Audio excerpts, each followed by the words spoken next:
we are back. But we are up to Perek Vav, chapter 6. Anyone else need a sheet? Last call? Okay, we're good.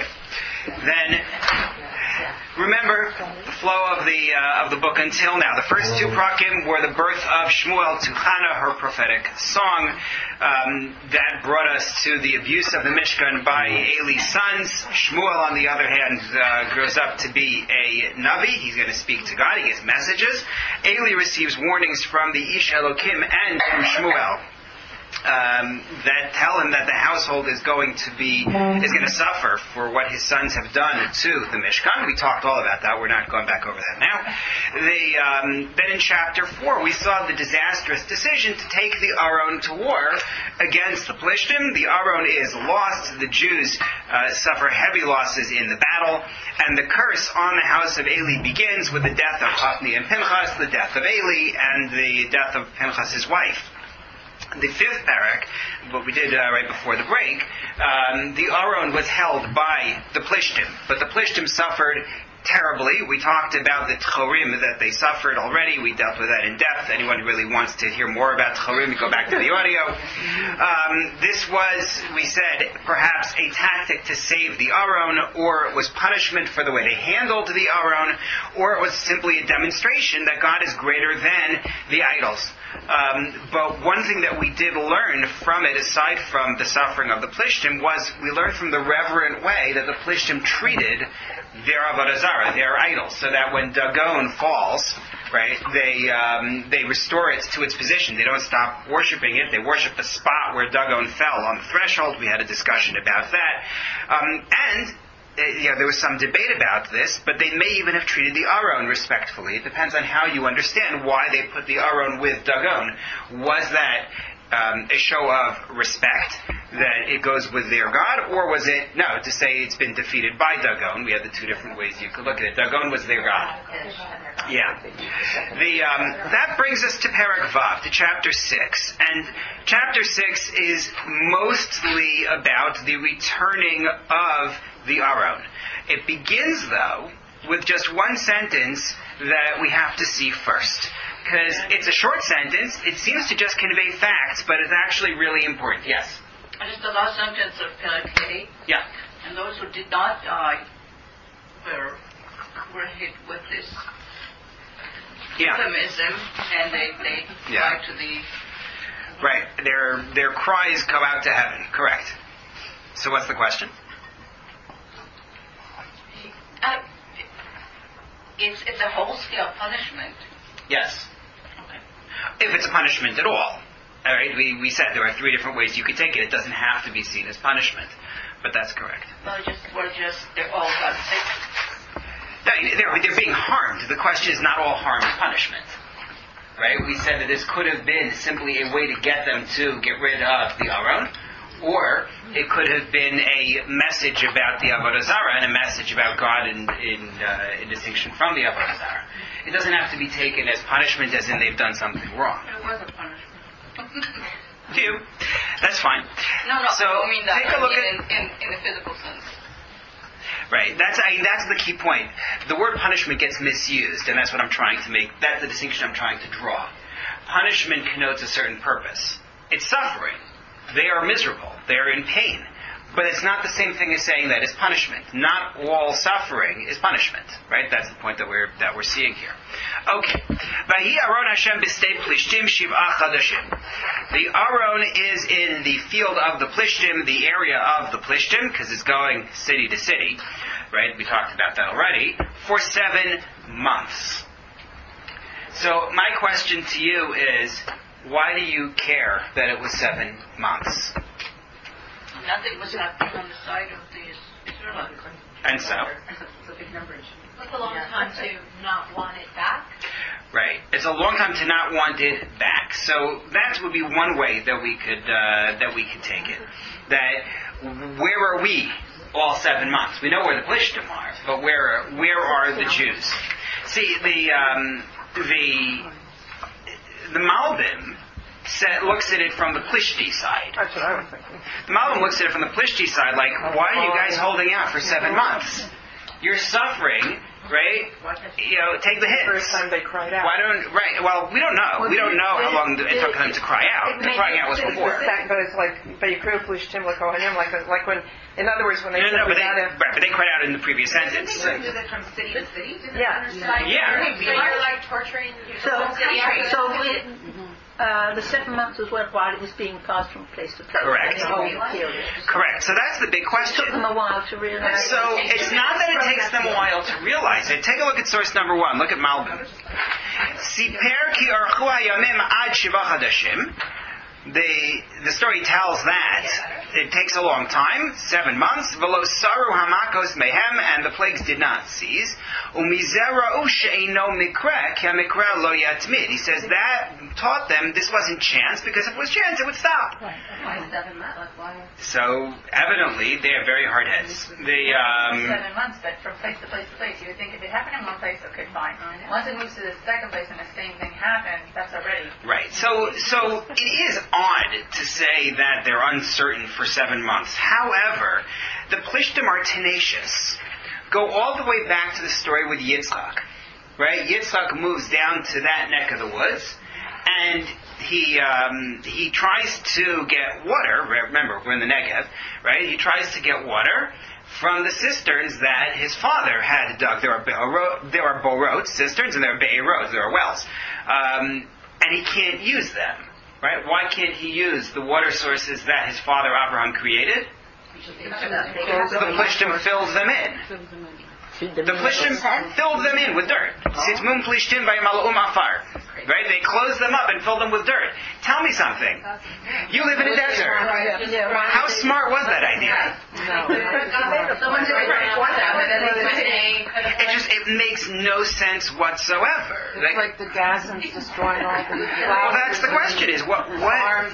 But this is an important thing. This is an important lesson regarding the Plishtim. Why are the Plishtim doing this? They wanted Yitzchak out. They don't want him to stay. They filled him in before Yitzchak ever showed up. Before. Yeah. Somebody else made them do it.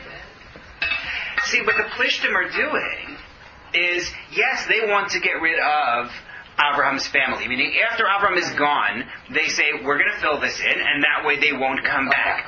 And even though we are hurting ourselves, that's okay, because it hurts our enemy. That's the key. And the identity remains.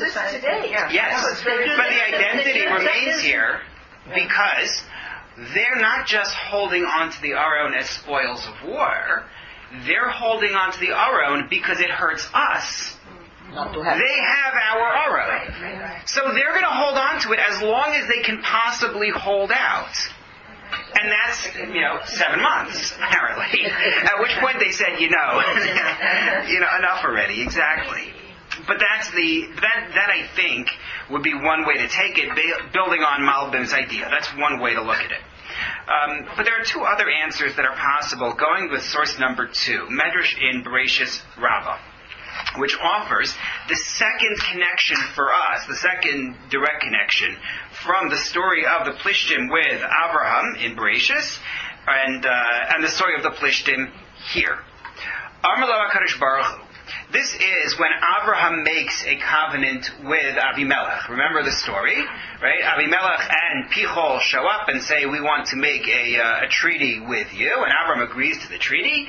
And then, after that, Abraham gives them 7 lambs. Or he sets up 7 lambs. They end up shechting them and so on. But Avimelech says to him, what is this? What are these 7 lambs about? It wasn't something that was expected of Abraham. Abraham volunteered this ritual where he offers the 7 lambs. So the Medrash criticizes him for it in source number 2. And here's what it says. Amar lo HaKadosh Baruch Hu, Hashem says to Abraham, Ata nasata sheva kvasos b'li ritzoni. You gave 7 lambs against my will. I didn't want you giving them these lambs, and really it's shorthand for I didn't want you making the treaty. Chayecha sh'ani masha b'simchas banecha zayin doros. I'm going to delay the joy of your children for 7 generations, meaning from the time of Abraham until we get out of Mitzrayim and get back to the land, it's 7 generations. That's the idea. You can do the math if you like. And not only that, Chayecha keneged kain horgim mibanecha shiva tzadikim. They're going to kill 7 tzadikim from your descendants, and they are Chafni, Pinchas, Shimshon, Shaul, and his 3 sons. Yes, we know that Chafni and Pinchas don't exactly qualify as tzadikim. Go with it for the sake of the Medrash. These are 7 figures who are perhaps leaders who are killed by the Plishtim. Then, Keneged Kain Banav Machiv Mibanecha Sheva Mishkanos. They're going to destroy 7 sanctuaries. The truth is the Plishtim can't take credit for all 7 of these destructions, but we lost 7 sanctuaries. What are they? Ohel Moed, the Gilgal, the Ohel Moed and Gilgal. That's a little bit odd in the sense that the Ohel Moed wasn't destroyed. The Ohel Moed was never destroyed. For that matter, Gilgal was not destroyed. Nov, Givon, that we do know. Nov was actually destroyed by Shaul. The Shiloh, and then 2 Batei Mikdash. Keneged Kain Aroni Chozer B'stei Plishtim Shiv'a Chodashim. And you made this treaty with the 7 lambs. Therefore, the Aron will be gone for 7 months. A lot of punishment. Yes, it is a lot of punishment. It's making a statement about treaties, right? This is a bigger theme, from the Yeshayash here. We would talk about this, Alina. This is a bigger theme in Tanakh of whether you're supposed to make treaties with the other nations or just rely on God to take care of you.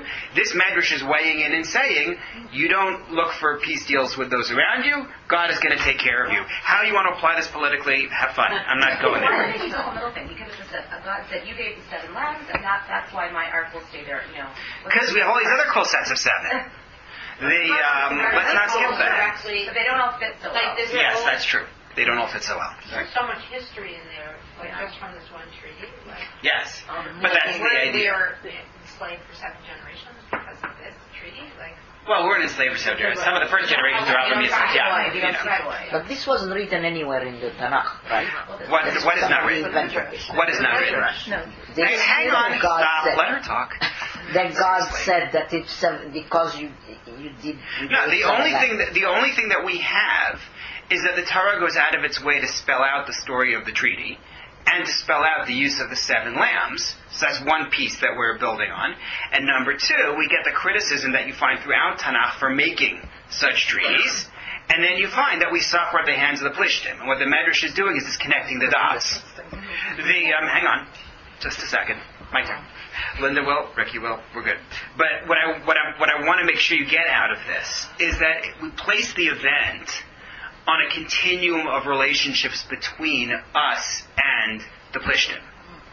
Meaning, just like we said when we talked about the first connection between the 2 stories, when we talked about the punishment of the Plishtim being very similar to what God did to Avimelech back in the days of Abraham, Avimelech and his household, where they were not able to give birth, but it seemed like it was more than giving birth. They could not use the washroom.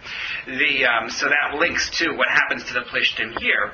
What you're doing is you're saying, look at the event here. Look at how we suffered, meaning we lost the war, thousands of people died. We lost the Aron. The Aron was held for 7 months. This is not an event in a vacuum. This is actually part of a continuum of relationships with the Plishtim in which we started the trouble for ourselves when we made that alliance. So what we're getting here is a link so that you understand there's something deeper going on. This is what they like to call intertextual. You're linking the text back in Chumash Bereshis with that of Shmuel in order to teach a lesson. Linda and then Ricky. Well, I was just, the Brit Ben Haftarim was before that, no? The story with Avimelech. The Brit Ben Haftarim was before, correct. So we would have already known that the Jews wouldn't come to the land for that many generations. Right. So Linda points out that the decision that it's 7 generations has apparently already been made. So there are a couple of tacks that you could take, but my approach would be to say, yes, that is correct. Meaning, the Midrash is not so concerned about the individual cause and effect in this as much as wanting to make 7 connections, so to speak, along the way. The only one that is really supposed to be direct here is the one that I mentioned to Eti as the basis for this, which is 7 months and 7 lambs, and everything else is just along for the ride. Keep in mind, though, one of the other answers you could offer, the Gemara in Nedarim talks about why we had to be in Egypt, and it offers multiple reasons for why we had to be in Egypt and why we had to be there for so long, tied to Abraham. Was it because Abraham asked God for proof that his children will get the land? Was it because Abraham brought Eliezer or his students to battle in order to save Lot? All these different explanations that are brought in that Gemara Nedarim. You look at it and say, well, wait, so which one was it? Why am I getting multiple? And the answer is often there are multiple lessons that can be learned, and there can be multiple causes, and especially if you're dealing with a God for whom, time is meaningless. So, for all we care, the effect can be before the cause. It doesn't make a difference. Although that does make learning from things a little hard. Ricky? You've answered what I wanted to. I understand now. Thank you very much. It's very well done. It seems a very harsh punishment just for making a treaty with a priest. Well, yes and no. Because what does the treaty say? Remember, for Abraham, all of his actions are taken as a broadcast to the world of this is what a worshiper of God does. So think of his refusal to take from Melech Sodom, right? The king of Sodom offers him the wealth. He says, "I don't want anything to do with you." Everything that Abraham does is going to reflect on worship of God. And so if we're just like everybody else, we make alliances with others who are powerful in order to protect ourselves, that makes a statement about where our faith is. It's a big statement. But don't we also have to, thank God helps those who help themselves? Yeah, that's the problem with it. That's the problem, is it's all well and good to say we don't do treaties, but number one, we did have treaties, and by great people, aside from Abraham, who I think counts as great, but, David HaMelech made covenants with others. Like, you can't tell me that there's no such thing. The question is, so where is it good and where is it bad? Yeah. And it's very hard to draw any sort of line. Maybe it's like, when they say there's a war of Rishut versus Chobar or something like that, that if you shouldn't go out and make a treaty with someone, but if someone comes to you, maybe you could accept it or something. Except that they came to Abraham. Right. Yeah.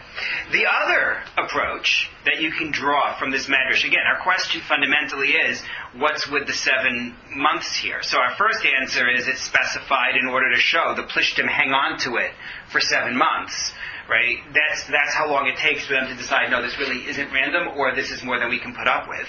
That's the Plishti perspective. Second answer that we now have is that 7 months are stressed here in order to make the association with Abraham's 7 lambs. And then, third approach is the one that somebody just said before. It was, or TK, somebody along there, I think, said it. That the answer is, it's a statement about us that we didn't come after the Aron, right? It was somebody over there. But didn't we learn that somebody came and took the luchot from it?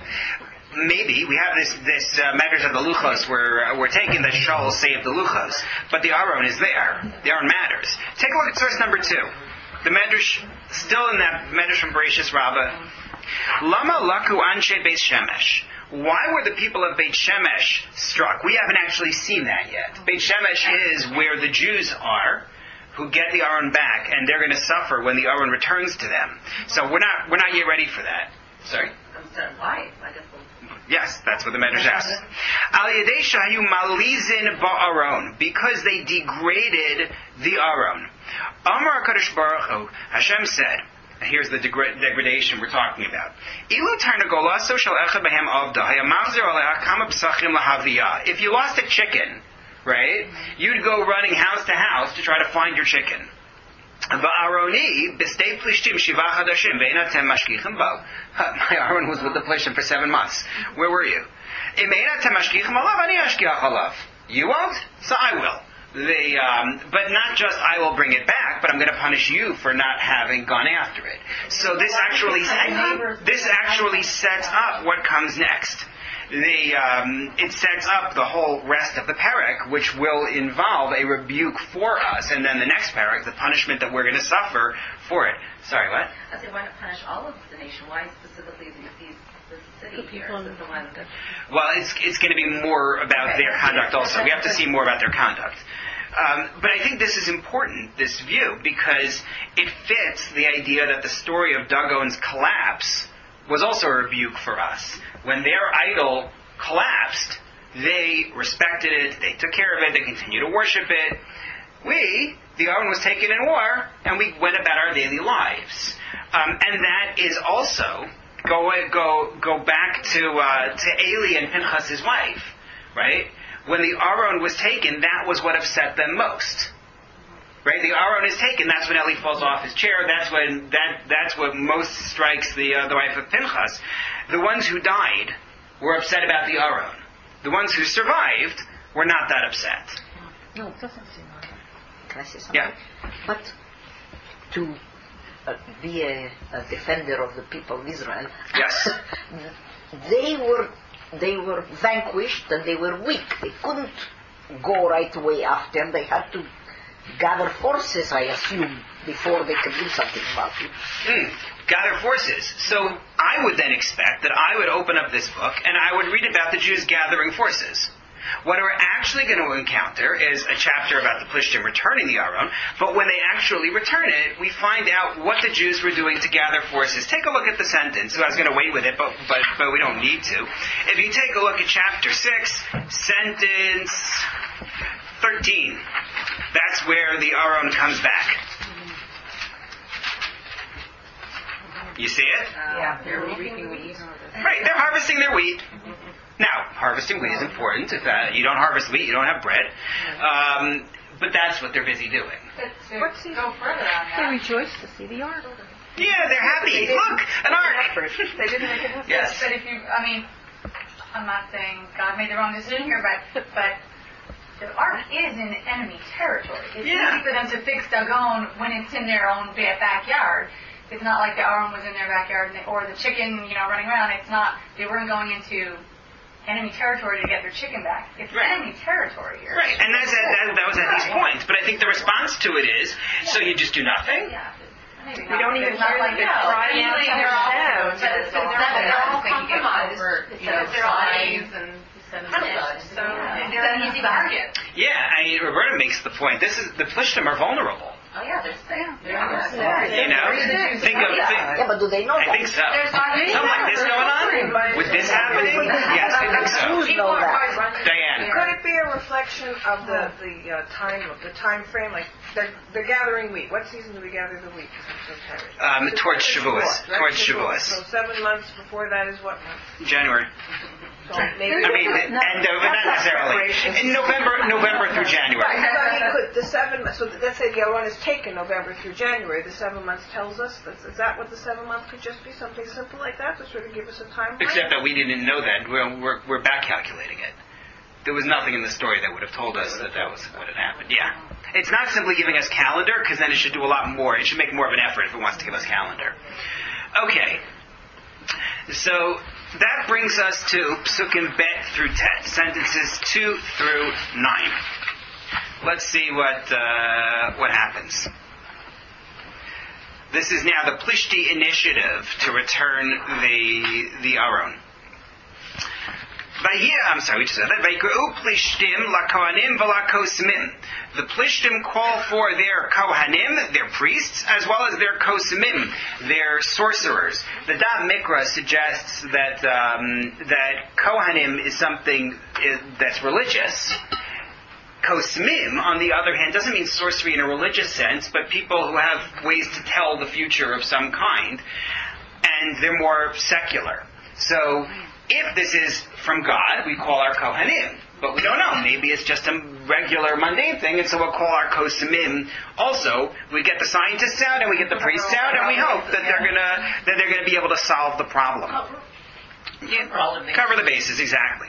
So they said, Ma na'aseh la'aron Hashem. What should we do to the ark of this Jewish God?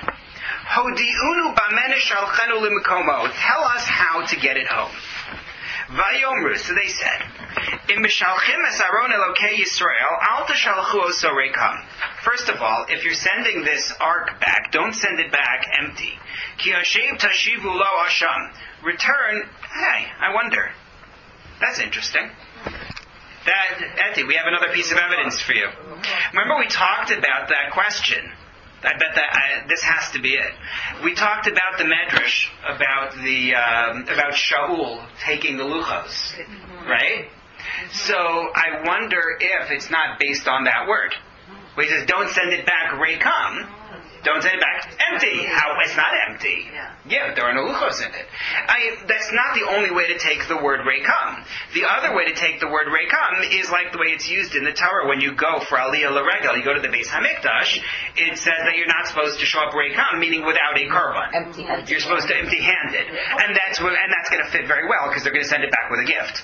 But I think that I wonder if that doesn't feed the medrash about it being empty. It's empty because Shaul took it. Okay, good. Shaul took it ages ago. Shaul took it at the beginning. That was the medrash that we saw. Yeah. Okay, but in any case, that's an interesting idea. I like that. So, Ki Hashem tashivu lo asham, return a gift. The word asham, of course, is often associated with guilt, but it's also a term for a present here. Or it's, the kind of present you give when you feel guilty. Then you will be healed, and it will be known to you, Lama lo sasur yado mikem. Why will God's hand not leave you? Vayomru. So they said, Maha Asham Asher Nashiv Lo. We buy the idea. We're good with this. What do we give? Vayomru, and they said, Mispar Sarnei Plishtim Chamisha Tchorei Zahav V'Chamisha Achbarei Zahav. What you should give is one. Yeah, that's the way it is. Look, you can't knock the Plishtim; they're creative. One per Plishti leader. So there are 5 of them. So therefore, 5 tchorim of gold and 5 rodents of gold. Why do you need 5 gold rats? Because there was one plague for all of you and your leaders. That's why it's 1 per leader. It still doesn't explain what the rats are about. We'll come back to them.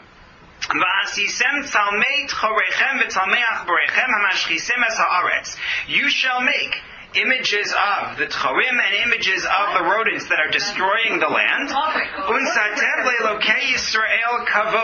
And give this to the God of Israel as a show of respect. Maybe he'll go easy on you. And he will go easy on your gods. And he'll go easy on your land. Why do you honor your hearts? Except, right? But the word is techabdu, right? You're thinking tachbidu, which is to make heavy. We're going to come back to this phrase because it's an important one. But in English it says harden your hearts. I understand, because they're reading it as though it says tachbidu. We're going to come back to it. Why do you honor your hearts or harden them? Kasher kibdu Mitzrayim uparo as libam, as Egypt and Paro did with their heart. Halo kasher hisalel bahem vayish. Right? When God gave them a hard time, what did they do? They sent the Jews away and they left. So they got that email about the yes.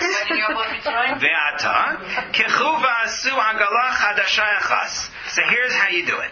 Make a new wagon, ushtei faros alos, and take 2 nursing cows, asher lo ala alehem ol, which have never been yoked before, they've never pulled a wagon, va'asartem es haparos ba'agala, and chain them up to this wagon, v'hashevosem b'neihem me'achareihem habaita, and take the young that those animals are nursing, and lock them up back at home. Ulakachtem es Aron Hashem. Take the ark, put it in the wagon, as well as the gift. Put it in the box beside the Aron. Don't forget to put the gift receipt in, because they might want to return the gold rodents. It's hard to display them. And then send them off. or isem, and then you'll see. Im derech gevulo ya'aleh beis shemesh, hu asalanu as hara'ah gedolah hazos. If the wagon in fact goes back to Beit Shemesh, that's what this is. This is a test. The question was not how do we return it, but should we return it? That's the way the priests are dealing with it. They're dealing with it as a question of, should we really return it? And so they're saying, here is your way to tell what's going on. If this thing goes to Beit Shemesh, if it goes back to the Jews, to the area that the Aron came from, then that tells you this is for real.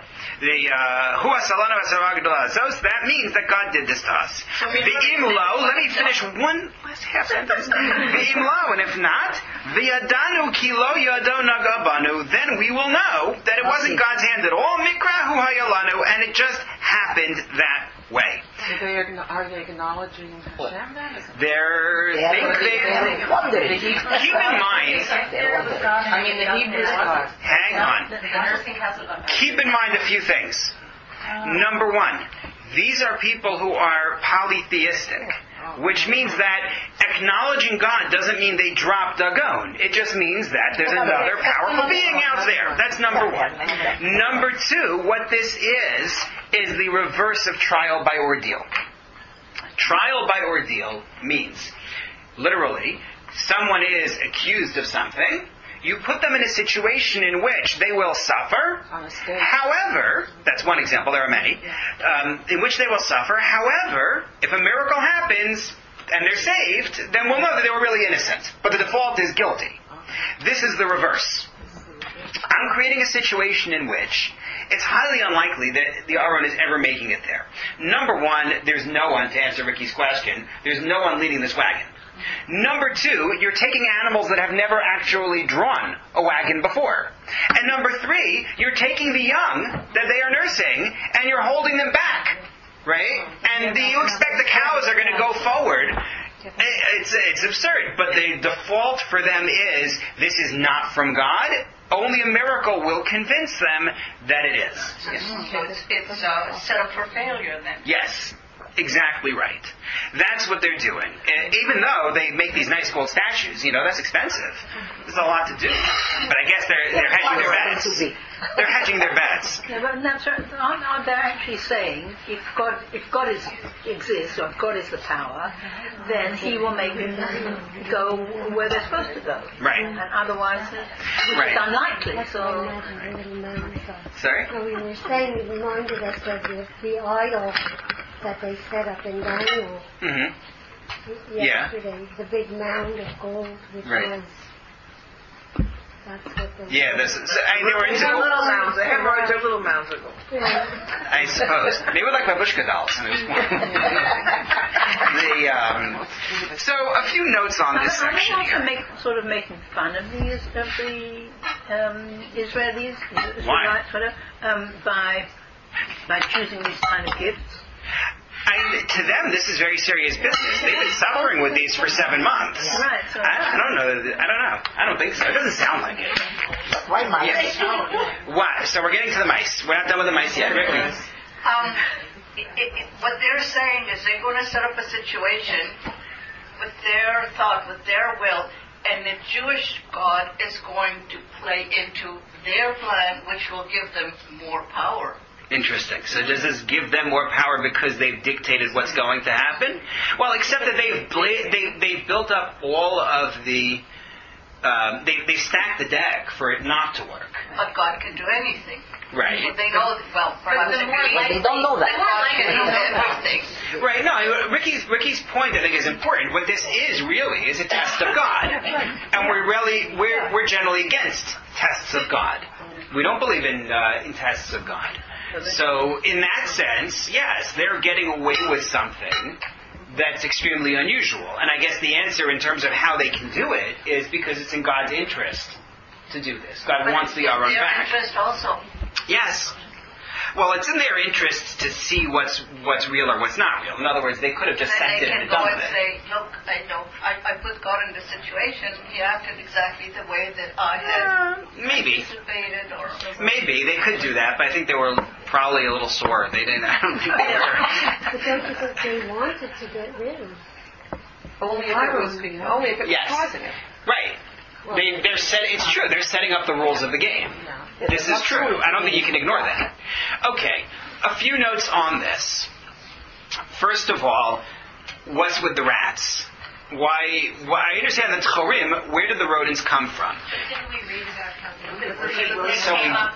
So that's what that was the question. Meaning, when we talked initially about what these Tchorim were, one suggestion that was made was that rodents were part of that. I'm not rehashing that whole thing. If you remember, good. If you don't remember, you can go back to the audio. The problem is that, yes, an achbar is one of the Shmona Shvatzim. Yes. I thought you were going to tell us 7 and Yeah, sorry. It's a list of creatures that communicate impurity. But take a look at source number 3. Radak says, where did we get the idea that rodents were involved in the first place in this plague of whatever it was? They weren't mentioned in the Psukim. It just talked about the Tchorim.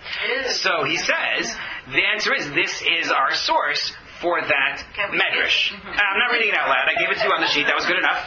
But that will be one take. Ralbag says, no, look back at the pasuk itself in sentence 5.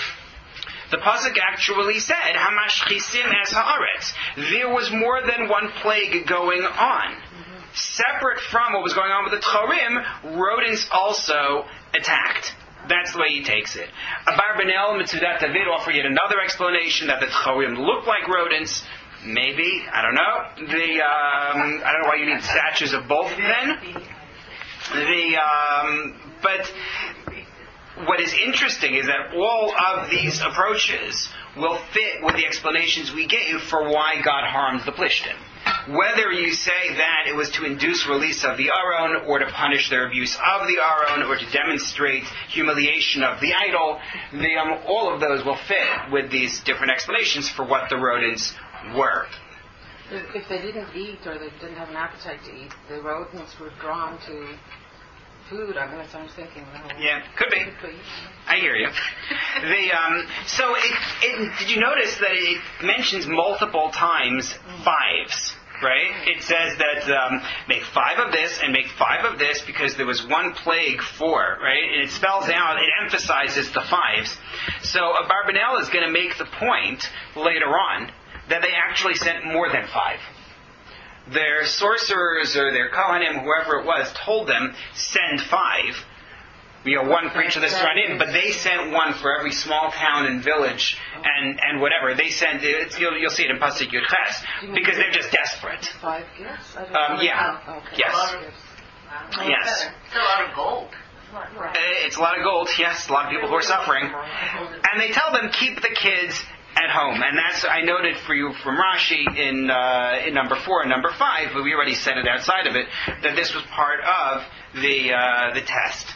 Okay, Radak has a suggestion that maybe you use the cows that have not pulled a wagon before because it makes them suitable to serve the Aron, right? It's the idea that they're pure; they haven't been used for any other function.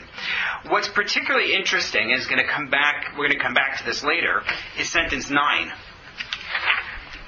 Ricky asked the question, or started to ask the question before, so no one was with them. It's true, no one is guiding them. However, the beginning of the sentence, Uri Isem, you see, whether it goes back to Beit Shemesh. What we're going to see is they actually watch.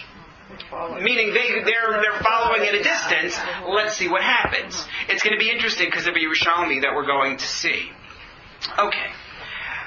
Couple of other bigger points within these psukim. First of all, sending it back with a gift is another connection back to the story of Avimelech.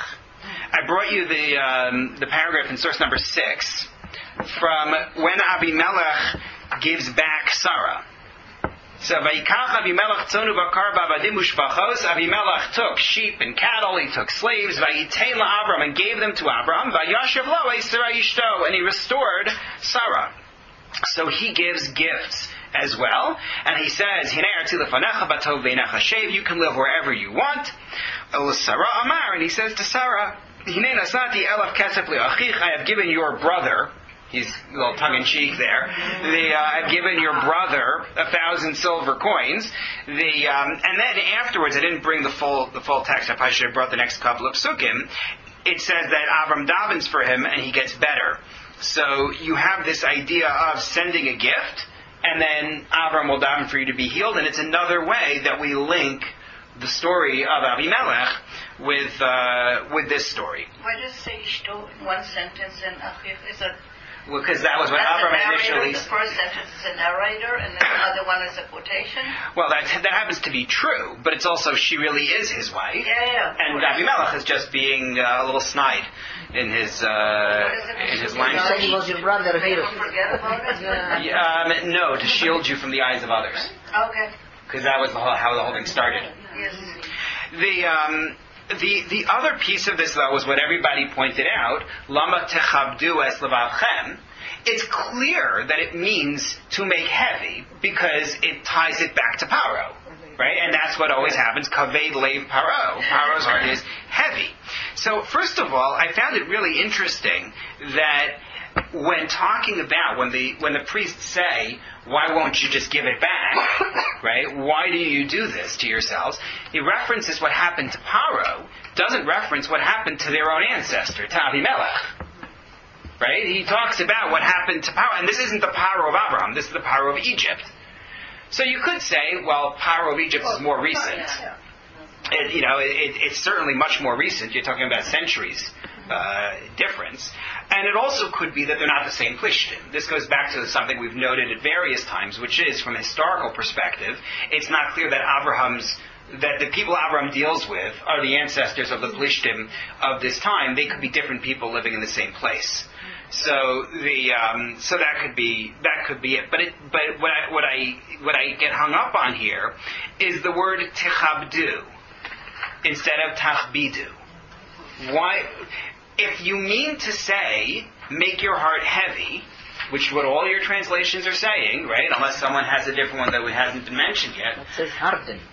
Yeah, to harden, to make it heavy. Why did it say techabdu? Which doesn't mean that. It means to honor. So the only answer I can offer is that this is taking a shot at Eli. Go back to Perek Bet, chapter 2. And the rebuke that comes to Eli at the end of the chapter. Pasuk Chavtet, sentence 29. When the Ish Elokim rebukes Eli for not keeping his kids in line, or, as we explained it then, as Rashi said, not simply taking them out of the Mishkan, right? He says, "Vatechabed es banecha mimeni." You honored your kids more than me. And I wonder if that isn't the statement here. It's you are honoring yourself by refusing to give in. You're standing on ceremony, so to speak, and saying, I'm not going to surrender this Aron. You are honoring yourselves instead of giving back the Aron, and it's a shot at Eli. I mean, Eli's gone by now, but you get the idea. The text is taking a shot at him and saying, Eli never figured it out. The Plishtim at least figured it out in the end.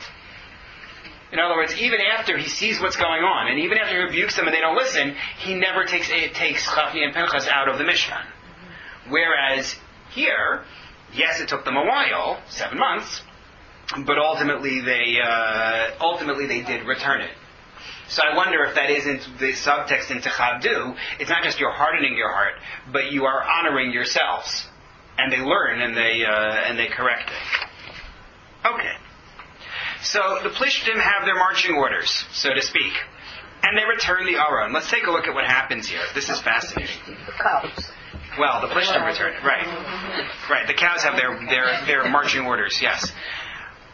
Pasuk Yud, sentence 10. Vayasuha anashim kain. So they did as they were told. Vayikhu shtei faros alos. They take 2 nursing cows.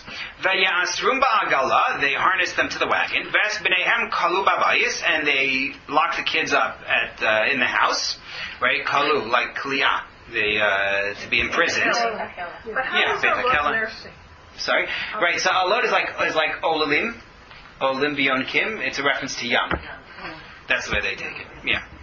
Vayasimu es Aron Hashem el ha'agala. They put the ark in the wagon. Ve'es ha'argaz, ve'es achbarei ha'zahav, ve'es tlamei tchoreihem. And they put there the box, and they have the gold mice, and they have the statues of the tchorim, and everything is there. Nice, neat package. By the way, having a new wagon would also be an act of tribute to God. And if you want to take the view that they used the cows that had never pulled a wagon before as tribute to God, it fits along with that. No, I think that it's part of tribute. In other words, this hasn't been used for anything else. It's appropriate for the Aron. It's respect. It's respect. It's a matter of respect. Sorry? I heard you first.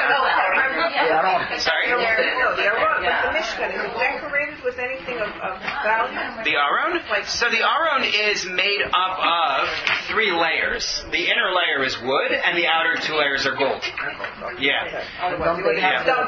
Yeah, so I'll never forget, the rabbi in my shul growing up gave a speech at one point where he talked about the importance that, on the outside one should look really good, and one should be honorable, but on the inside a person should be humble. That was his idea. Whose idea is that? I don't know if it was his own. Rabbi Blech was the rabbi of the shul, Benjamin Blech. I don't know if it was his own idea, if he was quoting. It's an idea that probably appears at some point in Medrash. It's too good. But yeah, that was. I still remember that speech. Okay, so they're ready to give back the Aron. They set up the wagon. Vayasimu es Aron Hashem el ha'agala. We just read that. Pasuk Yud Beis, sentence 12. Vayisharna haparos baderech al derech Beit Shemesh b'mesila achat. I don't want to translate the word Vayisharna yet. I'm going to come back to it. The cows did something on the road to Beit Shemesh, on one path. The haloch v'ga'o. The halchu haloch v'ga'o, depending how you read the word halchu, it could go before it or after it. But they went along. Ga'o is lowing, making the sounds that cows make.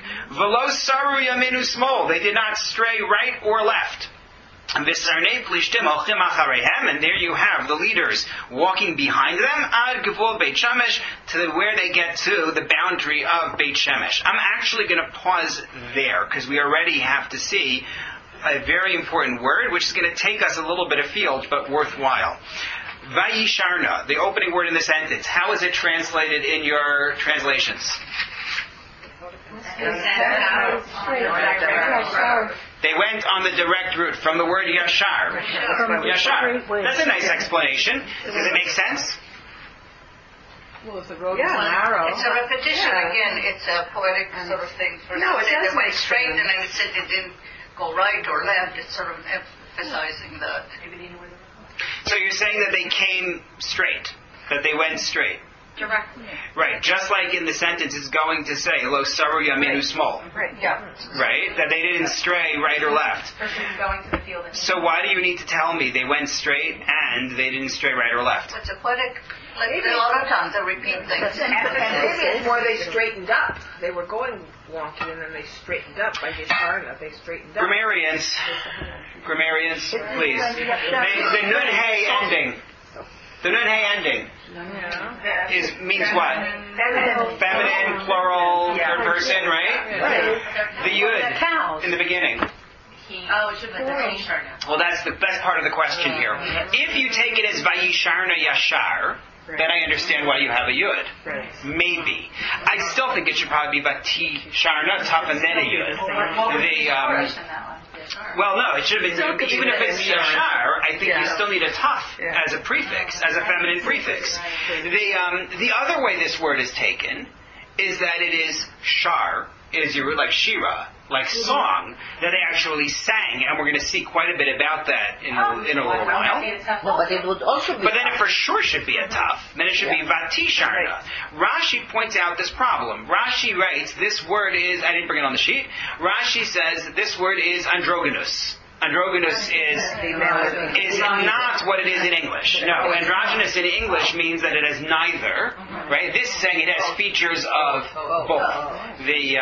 That's the idea, because it has a male prefix and a female ending to the word. So what in the world does this mean? So the first approach is it means they came back straight yashar. And even though it's going to say it at the end of the sentence, that's the meaning of it in the beginning of the sentence as well. And the point is, it's a great big miracle. Right? No one is leading them. Lack of experience. The kids are being held back. It's a little bit odd because the pasuk does go back and say they didn't veer, but it's an impressive miracle, so therefore it's mentioned twice. That's one approach. Second approach is Rashi's approach, and that is that this is Shira. But wait a minute, what do you do with the male and female? So Rashi says they're holding the males back, the young of these cows. Those are singing as well. They're both singing Shira to Hashem. The ones that were held back. Yes. The babies. The baby, well, they're not cows, they're baby. They're cows. Baby. Cows. Yeah, cows. We're going to have a different explanation. I just made one up, I don't know. Okay. They didn't go Yamina small. It means that they didn't veer off to eat and do whatever. But maybe there was, like a longer path and a straighter path. So maybe they took the straighter path and they didn't veer left and right. Okay. It's a nice idea. I have no idea. I mean, I hear you. Why would they, but then if you're saying it's sheer, and then they say ga'or. Right. So I actually think that's one of the pieces that leads to the idea that it's Shira. In other words, not just the word vayisharna, but it says haloch v'ga'o, that they are actually mooing. They're doing something which is going to constitute Shira. And the Gemara in Avodah Zarah takes that view. Male cows are called parim? Male cows are called parim. That's correct. Right, so then it would be parot. It would be parim. It would be We know it's Sharna haparot. It should be, if you want it to be the ones that... Right, no, correct. And the answer is that they're just along for the ride, so they sort of get wrapped. They're not along for the ride. But then it should be haparim. Yeah. Sharna haparim. Right. No, it's not meant as a literal explanation. Okay, Don't get hung up on it as a literal. But first, I forgot to note for you source number 7. This is a very important passage in the Gemara in Baba Basra. The Gemara here, in context, is talking about the Aron in the Beis Hamikdash and the Luchos, and where there was a Sefer Torah that was stored with the Aron, and it mentions the following: the Argaz sheshigru bo plishtim daron le'elokei Yisrael munach mitzido. They kept the box. Which box? The box that, read what we said in number 7. The box that the plishtim used, correct, to send the box that they send as a gift for God. They kept next to the Aron, munach mitzido, quoting our pasuk here, v'esklei zahav tasimu ba'argaz mitzido, that they had the gold things in a box next to the Aron. They sent it, v'alav sefer Torah munach, and they kept the Torah on top of that box. In other words, what it's trying to tell us is that this miracle stayed in our national memory. It wasn't like, okay, this happened at some point, and then forget about it, we move on. But we actually retained this. This was a very big deal for the Jews when the Aron comes back in this way. It's a big deal short term, because we're going to find that after this story, the Jews do tshuva. There's actually repentance associated with it. But it's also a big deal for future generations. They remember this for a very long time. I forgot to mention that before, so I mentioned it now. But in terms of the singing, take a look at source number 8. Flip the sheet. We're going to start on this now. Sorry? Well, we're going to read. Take a look at source number 8, the Gemara in Avodah Zarah. Vayisharna haparot baderech al derech Beit Shemesh. My vayisharna. What is this word vayisharna? Amar Rabbi Yochanan mishum Rabbi Meir she'amru shira. Rabbi Yochanan quotes Rabbi Meir to say they sang shira. And Rav Zutter Bar Tuvia gives you the other answer, quoting Rav Yashru Paneim Keneged Aron Yashar. They turned their faces to the Aron and Amru Shira, and they sang. Pause there, because I can see everybody having trouble with this image of singing cows. Take a look at source number 9, please. Yes. Take a look at source number 9, which will also answer Perek Shira for you, Jeanette. The Maharal. It doesn't mean that they're literally forming words with their mouths. halichasam b'derech hayashar. But the fact that they walked on a straight path, k'dichsiv vayisharna, like the word says, hu ba'atzmo hashira. That is the song to God. The fact that they're doing what Hashem has prescribed for them, despite having the deck entirely stacked against them, is itself a song to God. However, he now has to deal with the rest of the Gemara, because even though he has decided that they didn't actually say words, the Gemara is going to give us a breakdown of 6 different views of what it was that they sang. But I thought you just told me they didn't say words. And the answer has to be, as he says, that there was still something there, a lesson to be learned from each version of what it was that they sang. So he gives you an example. The first view of what they sang, Rabbi Meir is going to say, Az Yashir Moshe V'nei Yisrael. They're singing the song that we sang at the sea. Now, there are reasons to say that from the text itself. First of all, it could be a play on words. Ga'o, haloch ve'ga'o. And the shira begins, Asher Hashem ki ga'o ga'a. It's in a different word. It's with an ayin versus with an aleph. But the Bach makes that suggestion. It's not mine.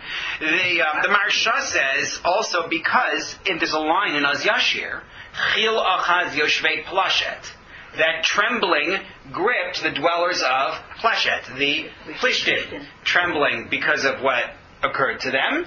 Right? So now they tremble. So it's there in the Shira. But the point of it is praising Hashem for not abandoning us after taking us out of Egypt. And that's what you're meant to learn from it. That's what the cows are singing, that Hashem has not abandoned the Jews to the Plishtim. But we have 5 other views of what it was that they sang. So what I want to do next time is come back to this and look at these different views, and more important, look at what this whole passage that analyzes their song is meant to teach us. Ricky. But if this is a miracle, then cows can sing. Right. And that's why no one else felt like this was such a terrible thing to say. Once we're dealing with miracles, why can't we have more miracles? And however, there is a principle of conservation of miracles, that you don't assume that God is going to do more than is needed to get the job done.